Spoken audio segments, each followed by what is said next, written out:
പമ്പിൽ വെള്ളം കയറ്റുമ്പോൾ പ്രത്യേകം ശ്രദ്ധിക്കുക. പമ്പിൽ ഈ ഭാഗത്ത് വരുന്ന അല്ലെങ്കിൽ ബോൾട്ട് അഴിച്ച് ഇതിൽ ടയർ കളഞ്ഞതിന് ശേഷം മാത്രം മോട്ടർ ഓണാക്കുക. പ്രഷർ പമ്പ് വയ്ക്കുമ്പോൾ നമ്മൾ നിർബന്ധമായിട്ടും ബൈപ്പാസ് കണക്ഷൻ ചെയ്തിടണം. അതായത് കറണ്ട് ഇല്ലാത്ത സമയത്തും മോട്ടർ കംപ്ലൈൻ്റ് ആവുന്ന സമയത്തും നമുക്ക് ഈ ലൈനിലേക്ക് വെള്ളം കിട്ടുന്നതിന് വേണ്ടിയാണ് ബൈപ്പാസ് കണക്ഷൻ ചെയ്യുന്നത്. അങ്ങനെ വരുന്ന സമയങ്ങളിൽ മോട്ടറിൻ്റെ ഡെലിവറിയിൽ കൊടുത്തിട്ടുള്ള വാൽവ് അടച്ചതിന് ശേഷം ആ ലൈനിലേക്ക് കൊടുത്തിട്ടുള്ള ടാങ്ക് ലൈനിൻ്റെ വാൽവ് തുറന്നിടുക. അപ്പോൾ ആ ലൈനിലേക്ക് വെള്ളം കിട്ടുന്നതായിരിക്കും.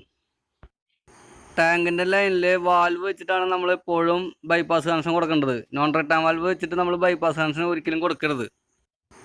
നോൺ റിട്ടേൺ വാൽവ് വെച്ച് ബൈപ്പാസ് കണക്ഷൻ കൊടുത്തു കഴിഞ്ഞാൽ ഈ ലൈനിൽ വെള്ളം ഉപയോഗിക്കാത്ത സമയത്ത് പ്രഷർ പമ്പിൻ്റെ ടാങ്കിലെ പ്രഷർ ഈ NRVയുടെ ഷട്ടറിൻ്റെ ഗ്യാപ്പിൽ കൂടി കുറേശ്ശെ കയറി വാട്ടർ ടാങ്കിലേക്ക് എത്തും. അങ്ങനെ വരുമ്പോൾ പ്രഷർ ടാങ്കിൽ പ്രഷർ നിൽക്കാതെ വരികയും മോട്ടർ ഫുൾ ടൈം വർക്ക് ചെയ്യുകയും ചെയ്യും. അങ്ങനെ